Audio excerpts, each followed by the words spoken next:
Imam Al-Husain bin Ali bin Abi Thalib, Ahlul Bait, pembesar Ahlul Bait yang suci. Sungguh palsu dan penipu yang mengklaim cinta Ahlul Bait terus bilang Al-Husain gila tahta. Lah, Husain otaknya nggak kotor kayak enteng ros. Al-Husain bin Ali manusia agung, manusia suci alaihi salam, yang otaknya bersih, nggak gila sama harta. Terus kenapa dia ke Kufah? Gal Syekhana Al-Habib Abi Bakar bin Ali Al-Masyhur, Sayyidina Al-Husain bin Ali bin Abi Thalib, ini orang-orang di Irak sana, mereka ya biasa deh ngejual namanya Imam Al-Husain. Ayo kita baiat Husain, kita baiat Husain. Jadi ada kelompok oposisi nggak senang sama pemerintahan setempat di kala itu, maka mereka cari tokoh mana yang bisa dijual. Husain bin Ali. Ayo baiat Husain, baiat Husain. Mereka sampai kirim orang ke Husain untuk hal tersebut, sehingga Sayyidina Husain yang ada di Madinah, beliau terganggu dengan desas-desus dan tindak tanduk yang dilakukan di Irak yang jaraknya ribuan kilometer. Terganggu dengan hal ini. Terganggu dari satu hal, beliau juga gara-gara ini jadi rusak hubungannya dengan pemerintah setempat. Otomatis terganggu, dikucilkan. Makin banyak intimidasi yang menimpa beliau. Karena dikiranya beliau mau ngerebut bangkai tersebut. Maka Sayyidina Husain kirim orang ke sana untuk klarifikasi. Nggak ada kabar, nggak ada berita. Datanglah Sayyidina Husain bin Ali. Beliau memutuskan untuk melakukan perjalanan ketika keadaan makin gelap, makin rusuh, berpotensi timbul peperangan di dalam kota Madinah.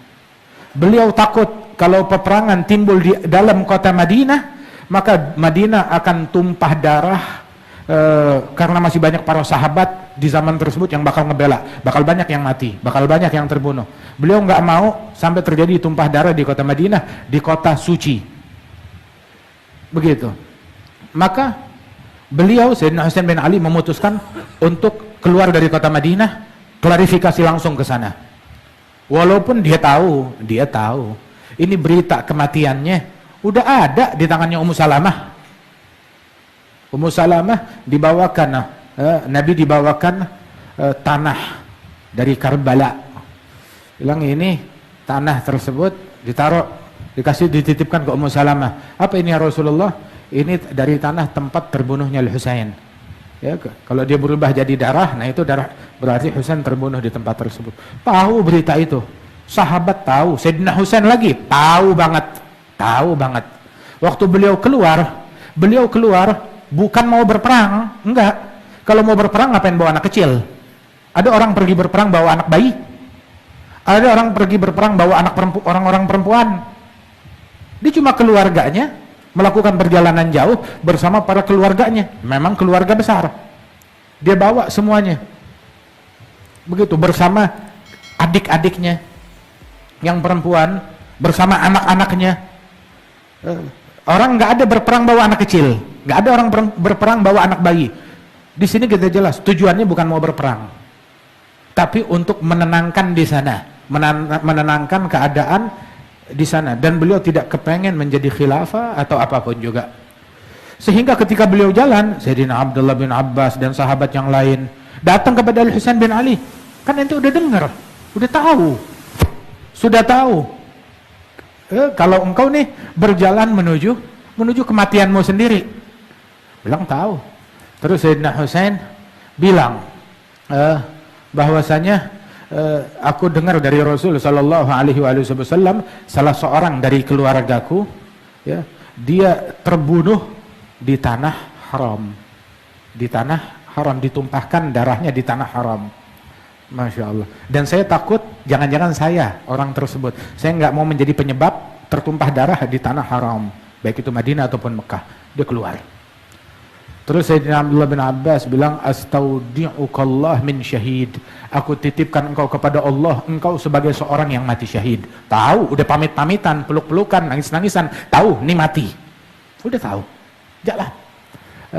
Sampai bilang kepada Ibn Zubair, begitu, falaikun anta ya Ibn Zubair.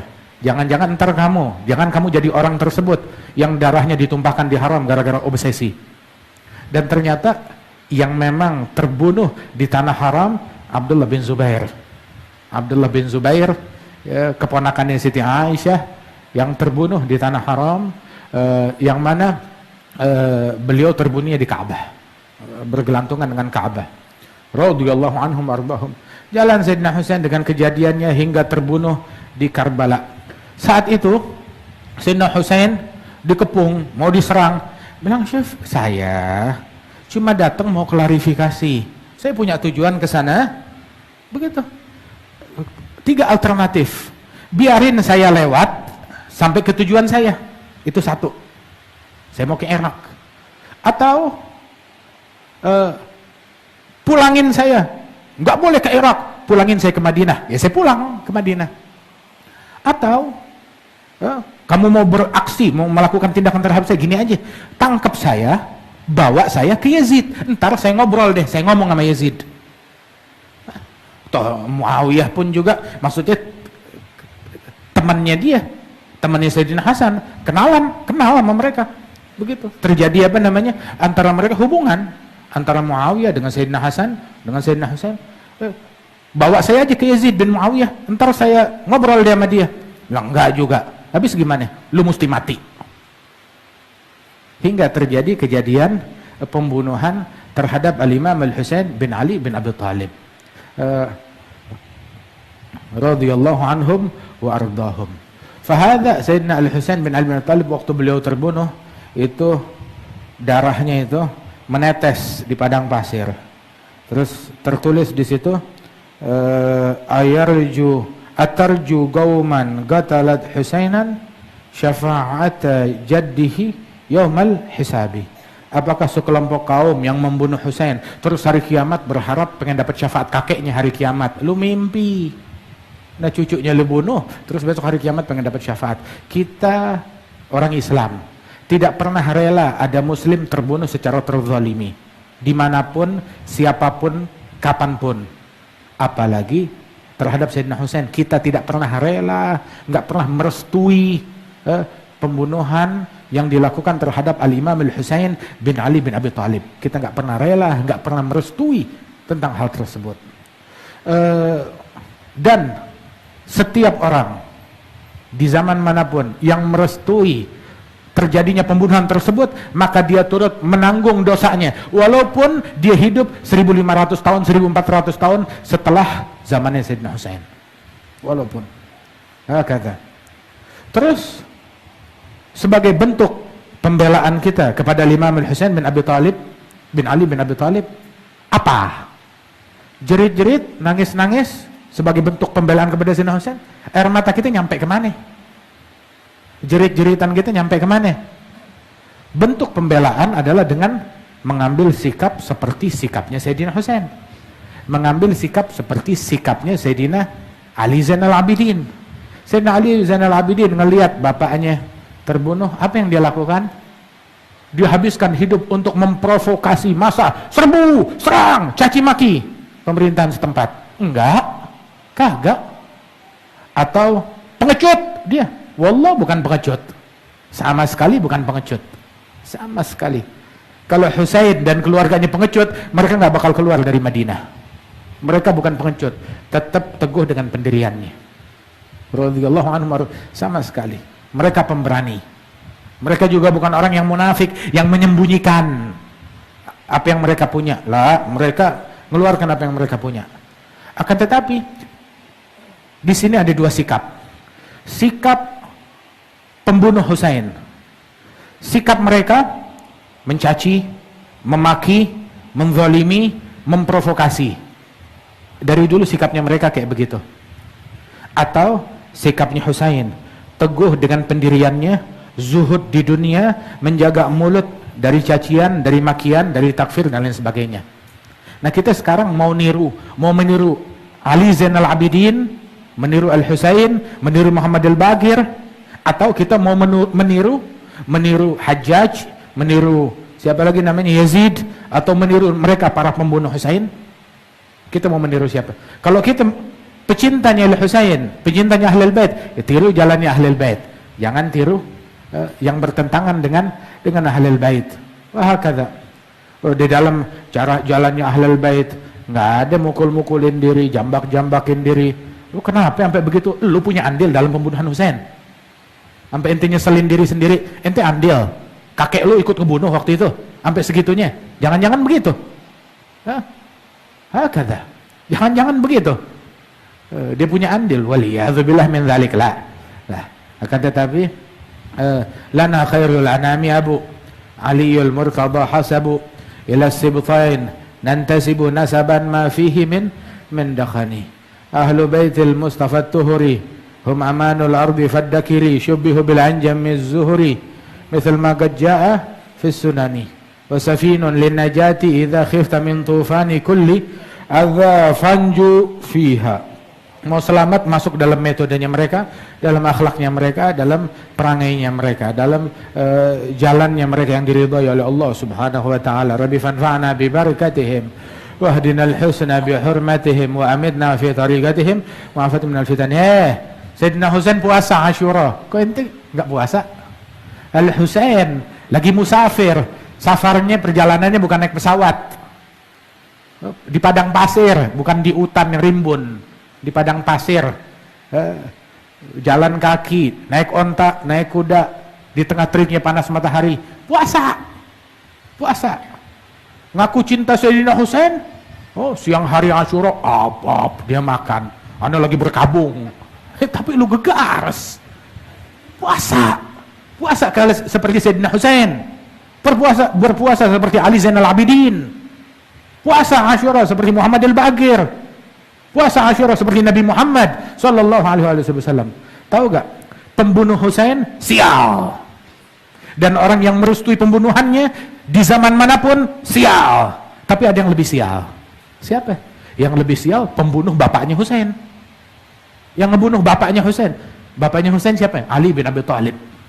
Nabi menamakan pembunuh Imam Ali Ashgal Akhirin. Generasi orang akhir zaman yang paling sial, pembunuhnya Ali bin Abi Thalib. Lebih sial, lebih jahat daripada pembunuhnya Husain. Sebab Nabi yang bilang, Ashgal awwalin, orang sial dari generasi awal yang ngebunuh ontaknya Nabi Saleh. Berujung semua kaum mereka tuh Samud diazab di Hijr sana. Dan Ashgal akhirin, Nabi bilang ke Sayyidina Ali, orang generasi akhir yang paling sial. Siapa generasi akhir yang paling sial? Generasi akhir yang paling sial, alladzi darabaka fi hadza wa yakhdabu laka hadza. Generasi terakhir yang paling sial, yang membacok engkau dengan goloknya di sini, di keningnya, Sayyidina Ali bin Abi Thalib. Ditunjuk tuh, dipegang keningnya oleh Nabi. Sini. Yakhdab laka hadza, langsung menyemir rambut janggutmu. Langsung begitu dipukul ini, jenggotnya langsung bersemir. Bersemir apa? Berubah. Semir warna apa? Warna merah darah. Dipukul ini langsung darah ngalir ke sini. Berubah jadi merah kayak orang disemir. Itu orang paling sial. Subhanallah. Jadi kalau mau berkabung dengan kematian bapaknya, lebih dahsyat lagi. Disebut oleh Nabi Muhammad sallallahu alaihi wasallam kematian Sayyidina Ali bin Abi Thalib. Waktu Sayyidina Ali hari Senin keluar dari rumahnya, diajak, dikasih tahu sama muadzin, udah waktunya sholat, ayo bangunnya orang apa namanya, tahu ajal depan mata, udah tahu. Begitu keluar dari pintu rumahnya, masuk ke masjid, langsung dibacok di keningnya. Itu bacokan persis di tempat yang disentuh oleh Nabi Muhammad, nggak bergeser sesenti wala berkurang. Itu di tempat yang ditempelin oleh tangannya Nabi Muhammad di situ. Sayyidina Ali bin Abi Thalib. Udah gitu, habis dibacok, masih sempat hidup dalam keadaan sekarat. Sayyidina Ali bilang kepada putra-putranya Al Hasan Al Husain, kalau saya hidup dari bacokan ini, terserah saya. Pelakunya mau saya maafkan atau saya hukum, terserah saya, haknya saya kan untuk memaafkan. Iya. Terus kalau saya mati dari kejadian ini, nah kan dia digisos. Nah itu haknya gisos kepada kalian, menjadi haknya kalian anak-anakku. Saya nggak nyuruh kalian apapun, tapi pesan saya satu, la tumathil bihi, jangan memutilasi orang tersebut.